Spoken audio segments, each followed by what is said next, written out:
दोस्तों, Proxima Centauri हमारे धरती से सबसे नज़दीक मौजूद स्टार सिस्टम है, जो कि हमारे सोलर सिस्टम से करीब 4.25 लाइट ईयर्स दूर मौजूद है। अगर हम मानव इतिहास के सबसे तेज स्पेसक्राफ्ट पार्कर सोलर प्रोब की तेज तरह 7 लाख किलोमीटर पर आवर की स्पीड से ट्रेवल करें, तो भी हमें अपने नज़दीक स्टार तक पहुंचने में 7000 सालों का समय लग जाएगा, जो कि काफ़ी ज़्यादा है।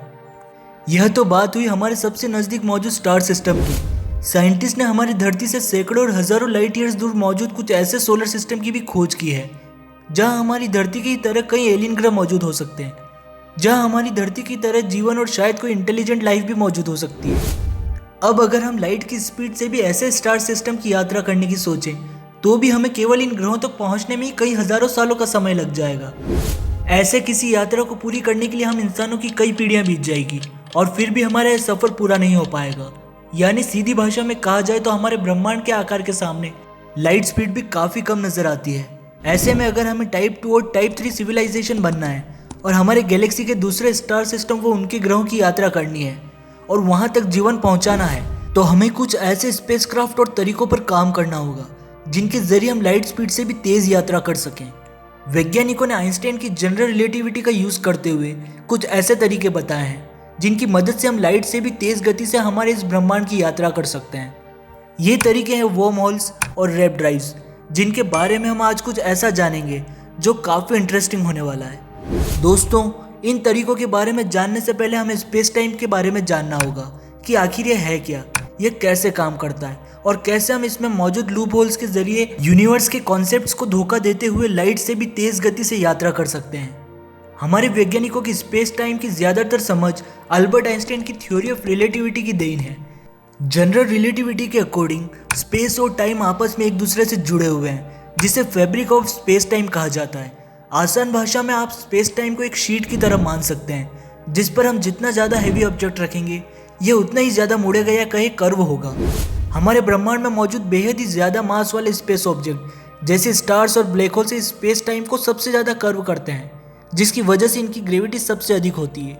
वहीं साइंटिस्ट का मानना है कि ब्लैक होल्स की ग्रेविटी इतनी अधिक होती है कि ये स्पेस टाइम में होल कर देते हैं, जिसकी वजह से लाइट भी इसके इवेंट होरिजन के पार नहीं जा पाती। ऐसे में अल्बर्ट आइंस्टाइन और उनके साथी नाथन का मानना था कि स्पेस टाइम में कई होल्स हो सकते हैं, जो कि स्पेस में मौजूद दो अलग अलग जगहों को आपस में जोड़ने का काम करते हैं। आइए इसे एक एग्जाम्पल की मदद से समझने की कोशिश करते हैं। मान लीजिए ए और बी स्पेस में मौजूद दो अलग अलग जगह है, जिनकी दूरी कई लाइट ईयर्स है। अगर आप ट्रेडिशनल तरीके से ए से बी तक की दूरी तय करना चाहें, तो आपको कई लाखों से करोड़ों वर्षों का समय लग जाएगा। पर अगर हम किसी तरह स्पेस टाइम को मोड़ने में कामयाब हो जाएं, तो हम इस शॉर्टकट रास्ते का उपयोग करते हुए बेहद ही कम समय में ए से बी तक की दूरी तय कर सकते हैं, वो भी ब्रह्मांड के किसी नियम को तोड़े बिना ही।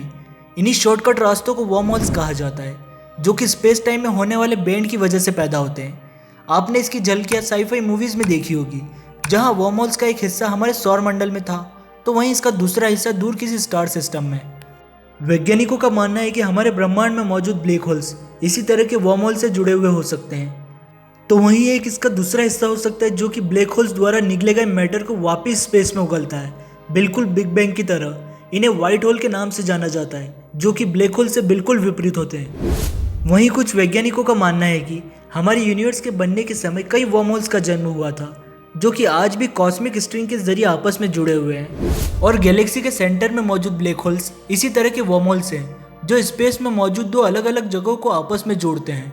हो सकता है कि हम भविष्य में इन वर्म होल्स का उपयोग करते हुए दूसरे सोलर सिस्टम की यात्रा कर सकें, पर वैज्ञानिकों के अनुसार इन वर्म होल्स को पार कर पाना नामुमकिन है, क्योंकि इन्हें पार करने में इनफाइनाइट टाइम लगता है। दोस्तों, वहीं दूसरा ऑप्शन है रैपिंग ड्राइव टेक्नोलॉजी। इसे कई साइंस फिक्शन राइटर्स ने स्पेस टाइम में होने वाले रैपिंग को लाइट स्पीड से भी तेज़ गति हासिल करने के तरीके के रूप में देखा है। उनके अनुसार अगर हम एक स्टारशिप के आगे मौजूद स्पेस को कंप्रेस करें और उसी स्पीड से उसके पीछे मौजूद स्पेस को एक्सपांड करें, तो हम बिना किसी खास एफर्ट डाले ही लाइट की स्पीड से भी तेज़ गति हासिल कर सकते हैं। यहाँ खास बात यह है कि स्टारशिप के पीछे मौजूद स्पेस को एक्सपांड और इसके आगे मौजूद स्पेस को कंप्रेस किया गया है, पर स्टारशिप खुद एक बबल में सुरक्षित रहेगा और इसी बबल के अंदर मौजूद स्पेस में कोई बदलाव नहीं आएगा। यहाँ ध्यान देने वाली बात यह है कि हमारे स्पेसक्राफ्ट लाइट स्पीड से नहीं चल रहा, बल्कि हमने तो केवल उसके आगे और पीछे मौजूद स्पेस को एक्सपांड और कंप्रेस कर लाइट स्पीड को मात दी है।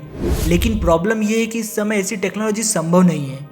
भले ही वर्म होल्स और रैपिंग ड्राइव आज केवल एक साइंस फिक्शन ही है, पर साइंस फिक्शन को हकीकत बनने में देर नहीं लगती और हो सकता है कि आने वाले कुछ सालों में वर्म होल्स और रैपिंग ड्राइव एक हकीकत बन जाए, या हो सकता है कि मानव लाइट की स्पीड से तेज चलने का कोई और तरीका ढूंढ निकाले। ऐसे में आपका इस बारे में क्या सोचना है, हमें नीचे कमेंट बॉक्स में ज़रूर बताएं। और अगर आपको हमारा ये वीडियो अच्छा लगा है तो हमारे चैनल को सब्सक्राइब करें।